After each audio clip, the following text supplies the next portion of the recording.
มาบงอ้อยตะวนก้อนพี่น้องยามก็มากระยินซอยๆแล้วพุ่นน่ะอ้อยกระปงหอมกะกำลังงามพี่น้องเห็นบ่นี่เอาทางนี้อ้อยบ่เกิดดูทางนี้น่าอันนี้เกิดดี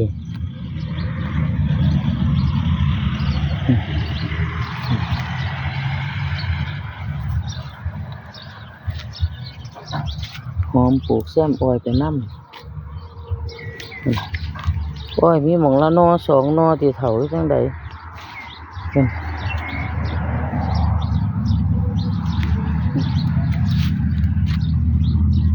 หอมดอกสิงามก็อ้อยพี่น้องหอมกระได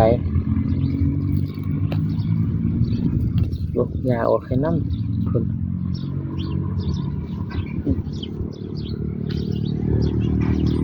เอาลุมนี่ว่าท่านได้เกิดอยู่ที่ตู้อ้อยลุมนี่ตาดหน้าเหี่ยวหมูมาหลายแท้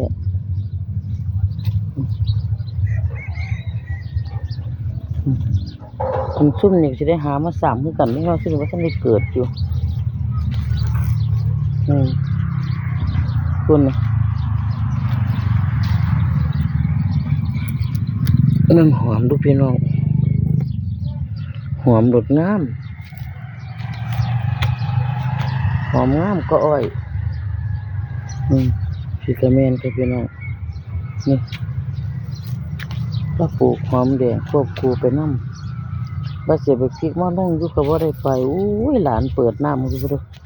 งามมากกับสิบ่ไหวน้ำนะครับพี่น้องหอมกระดาษลองอีกจะกระชิดตีเมื่อเกิดก็ถ้าจะปิ้งไปหรอกน้สามเท่าแล้วโอ้ยหอมงามคุณหอมงามมาทายพระท่านพญาบุญเรานี่ปูเบิดแล้วพี่น้องคนนะหอมงามเลยเป็นแม่นเบิดแล้วครับคนนะถ้าปลูกหอมใส่ทอสว่าอ้อยแง่ก็ได้กูก็ดีอยู่สั่นแล้วว่าพี่น้องหอมไหมคุณหอมงามมีดีพี่น้องหอมแดงค่ะหอมแดงก็ไม่ได้ซื้อดอกหอมแดงก็ได้ส่วนเจียเตือนมันกันกับว่าฝากกันสักกันเอามาปลูกไว้นี่กับพี่น้องคนนะคุณต้นบักนาวก็ได้บักนาวก็ดูตัวบักนาวน้ำมันมาฮอดพี่ปุจิน้ำก็ได้เอ้ยหลานมาเปิดน้ำใส่ด้วยยางเขามาพี่น้องว่าได้ลมเบอยู่มาเปิดน้ำมาขึ้นจนว่าสวดเกียงจะจังไดซะนี่อ้อยก็กำลังเกิดครับมึงนี่เอาทางนี้ว่าได้ปลูกหอมต้นนี้มองปลูกมองว่าปลูกพี่น้องก็หลายขึ้นวาน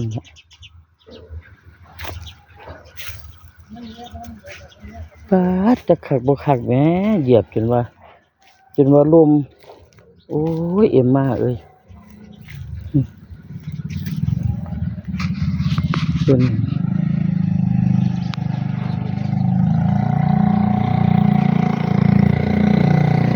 แต่สิงานหนึ่งพอดีแล้วพี่น้องจะได้โอ้ยลมเบียดไปโอ้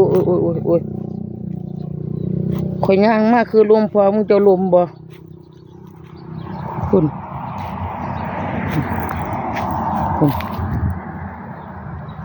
กำลังสิเกิดแต่มึงพี่น้องหอมอ้อยทั้งนี้เกิดดีอยู่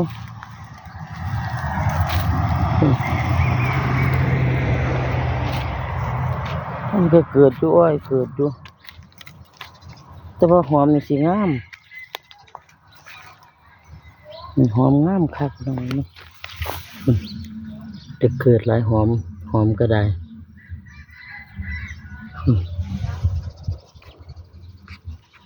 เอาเสียกซ้ำนี่แหละที่ขึงไว้ที่หอมจะงามเลยพี่น้องหอมก็นะ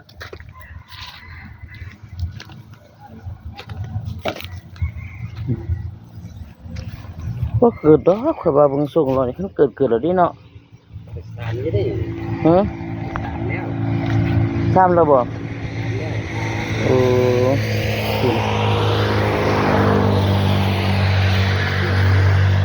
โอ้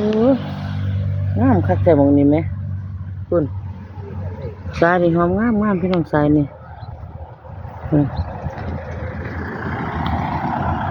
ปลูกอ้อยเพ้อบ่ได้หลานว้ายมาแล้วเฒ่าผู้เปิดน้ำ ไหน ฮะ เปิดน้ำที่ไหน